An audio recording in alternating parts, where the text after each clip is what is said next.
সিপির বিষয়ে বলছেন, ধরেন এই একটা ছোট বিষয়ে উত্তর দিয়ে তারপর প্রশ্নটা নিচ্ছে আর কি। ধরেন যেই পিএসদের বক্তব্য এসেছে এগুলো হলো মানুষের চারিত্রিক সমস্যা। একটা খালি পদে যাইতে পারলেই হয়, একটা দুর্নীতি করার মতো একটা পদে যাইতে পারলেই হয়। ধরেন আমি আমার জীবনে 1 টাকা হারাম কামাই করব না, এই কমিটমেন্ট দিয়েই আমি আমার নানিকে কমিটমেন্ট করছিলাম যে আমি ওকালতি করব কিন্তু হারাম কামাই করব না। কেন? আমি এই জন্য ক্রিমিনাল প্র্যাকটিস করি না, কারণ আমার কোনো অপরাধীকে আমি ডিফেন্ড করব না। হ্যাঁ, আমার অধিকার আছে আইনজীবী হিসেবে, কিন্তু আমি করি না। আমি অন্য কাজটা করি, যেই কাজটা করলে আমার এই মানসিক চাপটা হবে না। এখন ধরেন যে একটা পদ কোনো রকমের চাকরিটা পেয়ে দুর্নীতিটা করছে, এটা তো সোশ্যাল স্ট্রাকচারের সমস্যা, ক্যান্সারে বাসা বাঁধছে। এখন আমার অধীনস্থ বা আমার কোনো বস যদি কোনো অন্যায় অপরাধ করে থাকে, তাহলে সেই দায়টা যদি সম্পূর্ণ আমার উপরে আসে, এইটাও একটা দুঃখজনক ব্যাপার। এই জন্য আমি মনে করি যে যেই বক্তব্যটা আসিফ মাহমুদ সজীব ভুঁইয়া বলেছেন যে দুর্নীতি যদি করে থাকে তাহলে তার তদন্ত করেন, দুদক আছে তো। এখন প্রশ্নটা সেখানে, ভাইয়া যেই বক্তব্যটা বলেছে যে মেম্বার চেয়ারম্যানের কাছে ধর্ণা না দিয়ে প্রশাসনের হাতে যেতে হবে, ওই জায়গাটাতে তো আমার দুঃখ। আমি এই জন্য খুব আগ্রহের সাথে আমি জানতে চেয়েছিলাম, কারণ উনারা কিন্তু খুব মেধাবী এবং উনারা ভেবে চিনতে রিসার্চ করে পড়ালেখা করে কথা বলেন, কিন্তু ওই জায়গাটাতেও আমার দুঃখ। আমি এই জন্য আগ্রহের সাথে শুনতে গিয়ে আমি ওখানেও আটকে গেলাম। যেই প্রশাসন যে যখন সরকারে যায় তার পকেটে ঢুকে যায়, যেই প্রশাসনের লোকরা খালি চাকরিটা পাইতে দেরি, সেটা যে কোনো অবস্থাতে দুর্নীতি করতে দেরি নাই, সেই প্রশাসনের হাতে দিলেও যে আদৌ মানুষ প্রপারলি বেনিফিটেড হবে না। হবে আব্দুল্লাহ, আমি আপনার কাছে একটু জানতে চাই যে আপনি প্রশাসনের হাতে যেটা দিতে বলেছেন, এখানে প্রশাসন আসলে কাদেরকে বুঝিয়েছেন? মেম্বার চেয়ারম্যান, এইটা আমি একটু উত্তরটা শেষ করে নিই। ধরেন আমার উত্তরটা একটু শেষ করে নিই কাইন্ডলি। ধরেন এই যে মেম্বার চেয়ারম্যানের কাছে না দিয়ে প্রশাসনের হাতে দিলেও দুর্নীতি হবে না, বা ধরেন আমাদের দলে জয়েন করা প্রাক্তন উপদেষ্টা, উনার পিএস যে কাজটা করছে সেই দায়টা তো উনার উপরে বর্তানো উচিত না? এতদিন সময় পেয়েছে, দুদকের তদন্তের রিপোর্টটা কি আমরা জানতে চাই। ধরেন তাহলে তো অন্তত আমি বলতে পারবো নাহিদ ইসলাম আমাদের দল জয়েন করার আগে, দল গঠন হওয়ার আগে উনি উনার সমস্ত ক্ষমতার লোভ ছেড়ে উনি দলের দায়িত্ব নিতে আমাদের ডাকে এক মুহূর্তে চলে এসেছে। এই নির্লোভ আচরণ কি অন্য কেউ দেখাতে পারবে? আসলে পারবে না, যত বড় বড় কথাই বলি। এখন এই মুহূর্তে এই ছেলেরা যে কমিটমেন্টটা করছে, সেই কমিটমেন্টের বিভিন্ন দিক থেকে তারা কিন্তু প্রমাণ দেখিয়েছে যে তারা যে সততার সাথে মানুষের জন্য ইনসাফ কায়েম করতে চায়, সেইটার চেষ্টা তারা করছে। এই যে ইনসাফ শব্দটা বললাম, ভাই তাড়াতাড়ি লিখা শুরু করছে কিছু শব্দ।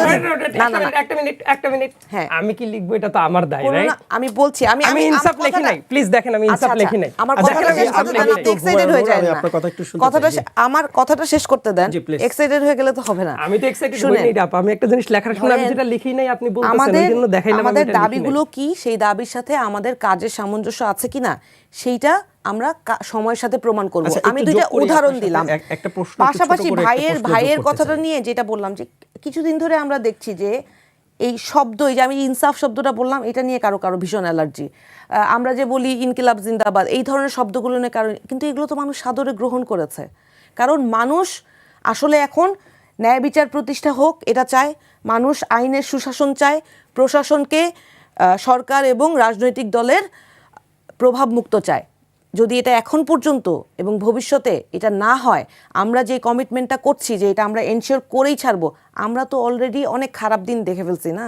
আমরা এখন সেইটা থেকে কিভাবে মুক্তি পাবো সেইটা নিয়ে আমরা আলাপ করতে চাই। একটু ছোট করে একটু প্রশ্ন যোগ করতে চাই, সেটা হচ্ছে যে আপনি নাসিরউদ্দিন পাটোয়ারির একটি কথা বলেছেন যে আপনার বাসার যিনি হেল্পিং হ্যান্ড আছেন তিনি অভিযোগ করেছেন যে নাসিরউদ্দিন পাটোয়ারিকে ভোট দিলে তো টিসিবির কার্ড পাবেন না। মানে সেক্ষেত্রে মানে টিসিবি হবে না, নিয়ে গিয়েছে ছাত্র দলের ছেলেরা তাদের কাছ থেকে নিয়ে গিয়েছে। টিসিবি কার্ড, এই কার্ডের বিনিময়ে কি ভোটারগুলো সুইং হতে পারে কিনা, আপনাদের মানে কাছ থেকে চলে যেতে পারে কিনা, যেহেতু আপনাদের এই ধরনের কোনো এটা আশ্বাস বা হচ্ছে আপনারা তেমন কোনো দিতে পারেননি যে আপনারা কি করবেন বা কি দেবেন ভোটারদেরকে? আমি কালকে একটা ভিডিও দেখছিলাম যেখানে নাসির ভাই সবাইকে হেঁটে হেঁটে কথা বলছে আর বলছে যে আমি যদি নির্বাচিত হই তাইলে আমি এনশিওর করব যে এই যে ধরো একটা ছেলে একটা ওই ভ্যান গাড়িতে করে কি জানি বিক্রি করে, ওই ছেলেটা বলছে যে আগেও ঘুষ দিতাম, এখনও ঘুষ দিতে হয়, কত টাকা সেটাও উল্লেখ করছে। তো নাসির ভাই বললো ছোটো ভাইয়ের কাছে কমিটমেন্ট করলাম যে আমি ক্ষমতায় আসলে 1 টাকাও ঘুষ দিতে হবে না, সেটা আমি এনশিওর করব। এখন আমরা কি দিব না, আমরা প্র্যাকটিক্যাল ওয়েতে বাংলাদেশের যেই কাঠামো, যে ফাইন্যান্সিয়াল ক্যাপাবিলিটি, বাংলাদেশের মাথার উপর যতটুকুলা টাকা লোন, সেইগুলা যেইভাবে বাংলাদেশকে সামগ্রিকভাবে কাঠামোগতভাবে যতভাবে দুর্বল করা হয়েছে, সেই সিচুয়েশনটা এখন আমি আকাশ কুসুম আপনাকে যদি বলি যে আমি হ্যান করে ফেলবো, আমি ত্যান করে ফেলবো, আমি বস্তিতে সবাইকে আমি বস্তির ঘর তুলে দিব, কিন্তু ফ্ল্যাট তোলার জন্য যে বস্তি খালি করে তুমি বস্তি কার হাতে তুলে দিবা সেটা তুমি বলতেছো না। ধরেন এই ধরনের আকাশ কুসুম পরিকল্পনা বা এই ধরনের আকাশ কুসুম স্বপ্ন আমরা মানুষকে দেখাবো না। আমাদের 24 দফায় অনেকগুলো কথা আমরা বলেছি, পাশাপাশি আমরা আমাদের ইশতেহারটাও অতি শীঘ্রই পাবলিশ করতে যাব, সেখানে আপনারা বিস্তারিত জানতে পারবেন। আমার যেই আন্ডারস্ট্যান্ডিং, আমার দলের যে প্রমিস, সেইখান থেকে আমি ছোট করে একটা কথা বলি। ধরেন বাংলাদেশের সবগুলো প্রতিষ্ঠানে যেইভাবে দুর্নীতি ঢুকে গিয়েছে, যেই কথাটা একটু আগে ভাইও বলছিলেন, শুধুমাত্র স্ট্রিক্টলি আপনি এই দুর্নীতি এবং রাজনৈতিক দলের নেতাদের যারা সরকারি কাঠামোতে থাকে তাদের হস্তক্ষেপ যদি আমরা স্টপ করি, এক ধাক্কায় বাংলাদেশ অনেক দূরে গিয়ে যাবে, অনেক দূরে গিয়ে যাবে। ধরেন মালয়েশিয়া এবং বাংলাদেশের যেই জন্ম, তার সময়কাল কিন্তু কাছাকাছি, কিন্তু মালয়েশিয়া এত উন্নত হয়ে গেছে, আমরা এত পিছিয়ে আছি কেন বলেন তো? শুধুমাত্র আমাদের দেশের এই দুর্নীতিপরায়ণ প্রশাসন, দুর্নীতিপরায়ণ প্রাতিষ্ঠানিক কাঠামো এবং সব জায়গায় দুর্নীতির কারণে। সবার আগে এটা নির্মূল করব। নাহিদ ইসলাম বলেছিলেন যে বৈষম্যের বিরুদ্ধে, দুর্নীতির বিরুদ্ধে, ইনসাফের পক্ষে নতুন বাংলাদেশ গড়তে চান তিনি। বর্তমান প্রেক্ষাপটে এটা আসলে কতটুকু সম্ভব?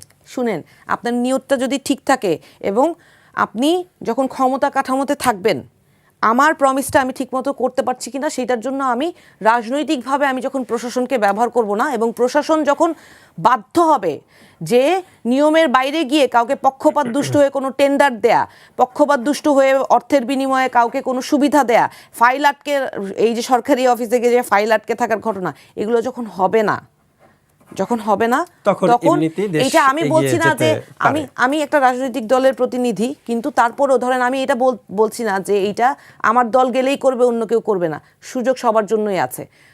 আপনি শুধু ভালো নিয়তটা করেন। আমার অনুরোধটা হচ্ছে যেই দলই ক্ষমতায় যাক, আপনারা শুধু নিয়তটা করেন। আমরা মানুষকে বলেছি, মানুষকে কাজের সুযোগ সৃষ্টি করে দিব। আমি তো চাই না যে সমাজে কেউ বসে বসে ফ্রিতে খাক। এই সমাজের প্রত্যেকটা মানুষ কর্মঠ হবে। বিশ্বের সবগুলো দেশ, জাপান এত উন্নত কেন? কারণ মানুষ ভীষণ পরিশ্রমী। যেই দেশের সমাজের মানুষ যত পরিশ্রমী তত উন্নত হয়। ধরেন বাংলাদেশ টিকে আছে কিন্তু এই যে গার্মেন্টস শ্রমিকদের শ্রমে ঘামে, তারা কত পরিশ্রম করে জানেন? কিন্তু তাদের যে বেতন কাঠামো, এটা কি সামঞ্জস্যপূর্ণ তাদের পরিশ্রমের তুলনায়? আমরা তো দেখি আমাদের প্রমিসটা হচ্ছে, কিছুদিন আগে একটি পে স্কেল দিয়েছে, সেখানে সরকারি কর্মচারী এবং কর্মকর্তাদেরই বেতন বাড়ানো হয়েছে। সেক্ষেত্রে এই যে মাঠ পর্যায়ে যারা আছেন, যারা দেশের বৈদেশিক মুদ্রায় ভূমিকা রাখে, তাদের দিকে খেয়াল আমরা ওইরকম দেখি না, এবং বিভিন্ন সময় দেখি যে তারা রাস্তায় নামে তাদের অধিকার আদায়ের জন্য। কি দুঃখ লাগে না বলেন? আপনি স্বাভাবিক জীবনযাত্রার মান উন্নয়ন করার জন্য কেউ কথা বলে না, কোনো সমন্বয় নাই। আজকে বাংলাদেশে শিক্ষকরা যেই বেতন পান তা দিয়ে সামান্য ঢাকা শহরে বাসা ভাড়া হয় না। আপনি ওই বেতন দিয়ে একটা বাসা ভাড়া নিয়ে থাকতে পারবেন না, অথচ তারা সমাজের সম্মানী মানুষ। এই যে আমার ভাই এর মতো মানুষ যারা এত মেধাবী, বাংলাদেশে যত মেধাবী ছাত্ররা আছে, সেই ছাত্রদেরকে গড়েছে যে শিক্ষকরা, তাদের বেতন কাঠামো দেখেন। এটা নিয়ে কেউ কথা বলে না। তাদের মাঠে নেমে আসতে হয়, অনশন করতে হয়, আমরণ অনশন করতে হয়। আমাদের দল থেকে দায়িত্ব নিয়ে এই শিক্ষকদের পাশে দাঁড়িয়েছিল। আমরা চেষ্টা করেছি তাদের দাবি আদায়ের জন্য তাদের পাশে দাঁড়ানোর, কিন্তু আলটিমেটলি সামগ্রিকভাবে এটা তো সরকারি ব্যবস্থাপনার মধ্যে আসতে হবে যে যাদের স্কিল যতটুকু, সেই স্কিল বেসিসে তাদের পরিশ্রম এবং স্কিলের সমন্বয় করে তাদের পে স্কেলটা হবে, যাতে স্বাভাবিক জীবনযাত্রার মান নিশ্চিত হয়। হ্যাঁ, জনাব হুমায়ুনুর, আপনাদের নির্বাচনী ইশতেহারে এই বিষয়টি থাকবে কিনা? জি, অবশ্যই থাকবে। আমরা অলরেডি এটা নিয়ে আলাপ করেছি যে ধরেন মানুষের, কর্মক্ষম মানুষের যে জীবনের নিরাপত্তা এবং জীবনমানের উন্নয়নের জন্য যা যা প্রয়োজন সেটা আমরা করব, এবং যতটুকু সমন্বয় করা প্রয়োজন সেটা আমরা অবশ্যই করব, করতেই হবে। ধন্যবাদ আপনাকে। আমি একটু সাইদ আব্দুল্লাহ আপনার কাছে আসতে চাই যে বর্তমান প্রেক্ষাপটে ইনসাফের পক্ষে দেশ গড়া সম্ভব কিনা, বা দুর্নীতি বৈষম্যের বিরুদ্ধে আপনি লড়তে পারবে কিনা সরকার? কারণ যিনি হুমায়ুনুর আপা যেটা বলছেন যে প্রশাসন যদি আপনার ওই দিকে হেলে না পড়ে তাহলে এটা সম্ভব, এটা কি আসলেই সম্ভব কিনা? দেখেন, ইনসাফের একটা বাংলাদেশ হবে এটা তো সবারই চাওয়া, দুর্নীতিমুক্ত একটা বাংলাদেশ হবে সেটা তো সবারই চাওয়া, রাইট? তো এই জন্য যেটা করা দরকার, রাজনীতিবিদদের ভালো হওয়াটা যেমন জরুরি, রাজনীতিবিদদের আপনারা অনেক সময় অ্যাকাউন্টেবল করারও জায়গাটা থাকে। তার কারণ হইল অনেক খারাপ রাজনীতিবিদ দেখতে দেখতে আমাদের ঘটনাটা এমন দাঁড়ায় যে রাজনীতিবিদদের আমরা অ্যাকাউন্টেবলই করতে পারবো না। কিন্তু যদি দেশে ফেয়ার ইলেকশনগুলো হয় তার কিন্তু মানুষের কাছে যাইতে হয়। কিন্তু আমলারা যারা থাকেন বা অনেক সময় যারা কলকাঠি মূলত নাড়েন, তারা দেখবেন সিকিউরড অবস্থায় বসে থেকে যাচ্ছে তাই তারা করতে পারে। এমন অনেক প্রজেক্ট আছে, আমি অনেকগুলো প্রজেক্ট নিয়ে বাংলাদেশে যখন একটু ঘাটাঘাটি করতে গেছি, ওই প্রজেক্টগুলোতে এমনভাবে স্লো ডাউন করা হয়েছে, ওই স্লো ডাউন করার পেছনে একটা ইকোনমি আছে, সেই ইকোনমিটা হলো সাচেবিক ইকোনমি। এবং এই জায়গায় যে টাকাগুলো বের হয়ে গেছে দেখবেন এরা কিন্তু কম বেশি ভালোই থাকে। তো হাসিনার রেজিমে তো কম অপকর্ম করে নাই এই ধরনের লোকজন। তো কতজনের বিচার হয়েছে, কতজনকে বিচারিক আওতায় নিয়ে আসা হয়েছে, দেখবেন যে সেই সংখ্যাটা খুবই নেগলিজিবল। এই কারণে আমি বলি যে রাজনীতিবিদদের পাশাপাশি এদেরকেও নিয়ে আসাটা দরকার, এবং ইনসাফের বাংলাদেশ জেনুইনলি সবার জন্যই দরকার। বিএনপির জন্যও দরকার, জামাতের জন্যও দরকার, এনসিপির জন্যও দরকার, আম বাম যত দল আছে পৃথিবীর সবার জন্যই এটা জরুরি। এই জন্যই ধরেন যে আপনি দেখলেন যে বাংলাদেশটা তো ঋণ খেলাপিদের হাতে যাইতে পারে না, রাইট? বাংলাদেশটা চাঁদাবাজদের হাতে যাইতে পারে না, বাংলাদেশকে ধর্মীয় ইমোশনের দিকে যারা বিক্রি করবে তাদের হাতে যাইতে পারে না। কিন্তু ফ্যাক্টটা হইল প্রত্যেকটা উইংয়ে এই টাইপ কিছু কিছু লোক থাকে। সো এই মানুষগুলা রিপ্লেস যাতে হয়, ধরেন যে এক্স দল, ওয়াই দল, জেড দল, এই দলগুলোতে দেখবেন যে কম বেশি আছে। তো আমাদের কাজটা কি, যে যাতে এই খারাপ মানুষগুলা ভালো মানুষ দ্বারা রিপ্লেসড হয়, অ্যাট দ্য সেম টাইম প্রশাসনিকভাবে যাতে আসে। এবং ইনসাফের যে কথা আপা বলছিলেন, এই ইনসাফের কথা শুনতে আমার খুব ভালো লাগে। তার কারণ হলো বাংলাদেশে ইনসাফটা হইলে আপনিও ভালো থাকবো, আমিও ভালো থাকবো, আপনিও থাকবেন, দুনিয়ার সবাই থাকবে। এবং ইনসাফের কথা যারা বলে, আমি তো একবারও বলছি না যে বিএনপির দোষ নাই, বিএনপি সব ভালো কাজ করছে, আমি কি বলছি? আমি তো বলেছি না, যে ইররেসপেক্টিভ অফ পার্টি, এক্স্যাক্টলি। এবং দেখবেন যে সবচেয়ে কষ্ট লাগে কোথায় জানেন, যে এই যে বিএনপির ভেতরে দেখবেন কেউ কেউ ঋণ খেলাপি আছে, খুবই ন্যাক্কারজনক কথাবার্তা, চাঁদাবাজি কেউ করছে, জামাতের ভেতরেও দেখবেন যে কোথাও চাঁদাবাজি করছে, উল্টাপাল্টা কাজ করছে, এনসিপিরও অনেকের ভেতরে অভিযোগটা আসছে। কিন্তু জেনুইন একটা জায়গাটা কি, বাংলাদেশে যদি সবাই মোটামুটি রাজনীতি যারা করে এই কমিটমেন্টটা যদি ভালো থাকতো, খুব ভালো লাগতো। ইনসাফের বাংলাদেশের কথা এনসিপি যখন বলেছে আমার খারাপ লাগে নাই, জেনুইনলি আমার মনে হয়েছে না, আর একটা বড় রাজনৈতিক দল তারা যদি খারাপ করে সেটাকে ভুল ধরার জন্যও তো একদম সলিড একটা জায়গাটা দরকার, যাতে তারা ভুলটা ধরতে পারে। কিন্তু ইনসাফের কথা বললেন, বৈষম্যহীনতার কথা বললেন, কিন্তু প্রাতিষ্ঠানিকভাবে কিভাবে আবার বৈষম্য হয়েছে ছোট্ট একটা উদাহরণ দিয়ে মিলিয়ে নিতে সুবিধা হবে, রাইট? অ্যানুয়াল বাজেট যেটা দেয়া থাকে, দেখবেন যে কিছু কিছু জেলার বাজেট এতটাই হরিবল, কিন্তু বাংলাদেশের কুমিল্লার 2টা পার্টিকুলার উপজেলায় 400 কোটি টাকা প্লাস এবং 337 কোটি টাকা প্লাস দেওয়া হয়েছে। এবং এই যে দ্বিতীয় গোপালগঞ্জ বলে আমি নিজে কিন্তু ব্যক্তিগতভাবে এটা বলেছি যে আমার আসলে ওটা আসা উচিত ছিল। আমি এক্স্যাক্টলি এই প্রশ্নটা কিন্তু আমি করতে পেরেছি, এইটাই আমার স্বাধীনতা। এবং আমি খুশি যে অ্যাট লিস্ট আমি এমন একটা দল করি যেই দলে আমি আমার নেতাকে প্রশ্ন করতে পারি এবং উত্তরটা নিতে পারি। আচ্ছা, এইটার উত্তর আপনার দলের নেতা দিয়েছিল? দলের নেতা দিয়েছে, সেটার উত্তর আমি আমার সময় বলছি। এবং না, এই যে উনি তখন আমার দলে ছিল না, টু বি অনেস্ট। এটা তো যখন এই অ্যালটমেন্টটা হয়েছে উনি আমাদের দলে ছিল না, কিন্তু ছাত্র উপদেষ্টা হওয়ার কারণে। তারপর দেবিদারে কিভাবে গিয়েছিল? হ্যাঁ বলছি। ধরেন হাসনাতকে তো জিজ্ঞেস করেছি, দেবিদারের কথা তো হাসনাতের কথাই বললেন, হাসনাতকে তো জিজ্ঞেস করেছি। এবং আসিফ মাহমুদ, সজীব ভুইয়ার সাথে তখন আমার ওই হয়তো কোনো প্রোগ্রামে দেখা হইলে সালাম বিনিময় ছাড়া এর চেয়ে বেশি তো ইন্টারাকশন ছিল না, যেটা এখন আমি কাজ করতে গিয়ে করতে পারছি। প্রশ্ন তো তখনও তুলেছি, আপনি যদি মিডিয়া ঘাটেন দেখবেন তখনও আমি বলেছি যে আমিও সমাধান পেয়েছিলেন। উত্তরটা কি পেয়েছি সেটা হচ্ছে, ধরেন সরকারি যে কাঠামো, সেই কাঠামোর মধ্যে আপনি অ্যালটমেন্টের যে বিষয়টা বারবার সামনে আসছে, এইটা দুঃখজনক কি জানেন, আরও বাংলাদেশের বহু জায়গায় এরকম অসংলগ্ন অ্যালটমেন্টগুলো হয়েছে। এই যে এলাকা ভিত্তিক অ্যালটমেন্ট, ওইটা নিয়ে কেউ প্রশ্ন করে না। উপজেলা সম্ভবত ওই দুইটাই ছিল রেকর্ড সংখ্যক, ওই প্রপোর্শনে অন্য বাংলাদেশের অন্য কোনো উপজেলায় এটা হয় না। দ্বিতীয় গোপালগঞ্জ বলে, যে মানে শেখ হাসিনা যেমন তার গোপালগঞ্জে সবচেয়ে বেশি বাজেট দিয়েছেন। ছাত্র এখন মজার বিষয় কি জানেন, উপদেষ্টা পরিমণ্ডলীতে নির্বাচনকে সামনে রেখে এক ধরনের কৌশল কিনা। জনাব হুমায়ুন একটু জানতে চাই আপনার কাছে যে এগুলো ধরেন কুমিল্লার বিষয় নিয়ে আমি জিজ্ঞেস করেছি, উত্তরটা কি পেয়েছে আমি বলি, উত্তরটা বলি, নির্বাচনের কৌশল কিনা যে ভোট পেতে এগুলোতে সহযোগিতা করবে। উত্তরটা হচ্ছে শেখ হাসিনা আমলে শেখ হাসিনার কুমিল্লার প্রতি একটা প্রচন্ড বিদ্বেষ ছিল, এবং এটা তো আপনি জানেন বাংলাদেশে অনেক এলাকার প্রতি এই ধরনের বৈষম্য ছিল। আপনি যদি সব অ্যানুয়াল বাজেট যদি ঘাটেন, আমি বলছি না উত্তরটা আপনি জানতে চেয়েছেন, বাংলাদেশের উপজেলা কতগুলো সব, উত্তরটা কি দিব? আমি প্রশ্ন করেছি, কি উত্তর দিয়েছেন সেটা তো আমার জানাতে হবে, আপনি জানতে চেয়েছেন জানাচ্ছি। কুমিল্লার প্রতি শেখ হাসিনার এত বেশি বিদ্বেষ ছিল যে অদ্যাবধি কুমিল্লার যে সামগ্রিক উন্নয়নের অবস্থাটা খুবই করুণ। এই কারণে ওইটার বেসিসে শুধুমাত্র কুমিল্লার প্রতি শেখ হাসিনার বিদ্বেষের কারণে যতটুকু পিছিয়ে আছে সেইটার কারণে ওনারা এই ওই দুইটা স্পেসিফিক উপজেলায় দিয়ে এলাকায় দিয়েছিল। এই আর অন্য জিনিসটা উপজেলা দরকার নেই। ওনারা অ্যাপ্লিকেশন করেছে, সেই অ্যালটমেন্ট পেয়েছে।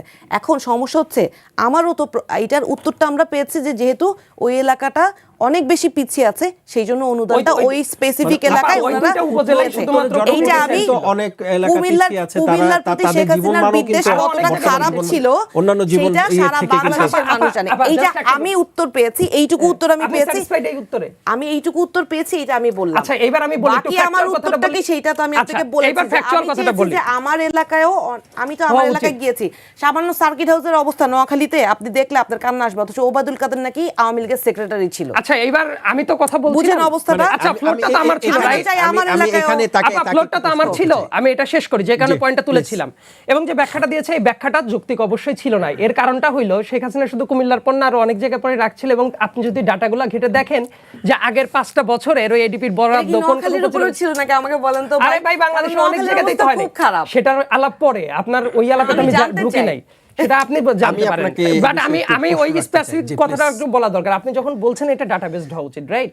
সো আগের 5 বছরের আপনি তাহলে একটু মিলায় দেখেন যে কুমিল্লার ওই দুইটা উপজেলাতে আপনার ওদের ব্যাখ্যা অনুসারে তো 5 এটাই বছর হওয়া উচিত। মিলাইলে হবে না ভাই, আরো 17 10 বছরের দুঃখ। আচ্ছা, 17 বছরে ওই দুইটা উপজেলাতেই সবচেয়ে বড় বৈষম্যের শিকার হয়েছিল। এইখানে বাংলাদেশে সবচেয়ে বেশি বরাদ্দ কুমিল্লার অন্যান্য জায়গাতে দেওয়ার দরকার হলো না, শুধুমাত্র ওই পার্টিকুলার দুইটা উপজেলাতেই দেওয়া হয়েছিল। এটাই তো। তো ধরেন তো এই যে সেটা যদি না সমতার হয়, উত্তরটা সেটা যদি সেটা না হয়, আমরা সবার তার মানে- জন্য নিশ্চিত করতে তার হবে, মানে- এইটাই তো আপনার মেসেজটা। Exactly, তার মানে ব্যাপারটা হলো ঠিক আপা আছে, দেখেন, আমি আর আপনি আপনার এই কিন্তু এই মেসেজটা পয়েন্টে আমি একদমই জি, ধরেন জি। আমার জায়গাটা কি জানেন, আমি কনস্ট্রাকটিভ ক্রিটিসিজমকে অলওয়েজ ওয়েলকাম করি। Exactly, এটা এবং আমার এটা জন্য। করতেই হবে এটা যতক্ষণ তো না আমরা- পর্যন্ত আমরা তো এটা চাই। কনস্ট্রাকটিভ ক্রিটিসিজমকে একসেপ্ট করে আমরা সমতা নিশ্চিত করব, ততক্ষণ পর্যন্ত আচ্ছা, তাহলে আমরা বাংলাদেশের ভালো পয়েন্টে হবে ফিরে না। যাই আবার। ভাইয়া যে কথাটা বলছে সেইটার সারমর্মটা তো এইটাই যে সবাই মিলে। পলিটিশিয়ানদেরকে আমি সমতা আপনার কাছে নিশ্চিত করতে পয়েন্টে হবে, আসার আগে এবং একটু সেইটা হুমায়ুন আমরা নূর, আমি ensure আপনার করার কাছে চেষ্টা করব, এটা আমি কমিটমেন্ট একটু দিলাম। প্রশ্ন করতে চাই যে আপনি যেটা বলছেন যে ওবায়দুল কাদের আওয়ামী লীগের সেক্রেটারি থাকা অবস্থাতেই কিন্তু আপনার নোয়াখালীতে ওই ধরনের ভাই, আপনার উন্নয়ন খুব দুঃখ লাগবে দেখলে। উন্নয়ন হয়নি। মানে উনি তাহলে কি হচ্ছে ওই মানে ক্ষমতার অপব্যবহার করেননি বলেই কি নোয়াখালীতে উন্নয়ন কম হয়েছে? আল্লাহ তুমি আমাকে মাফ করে দিও।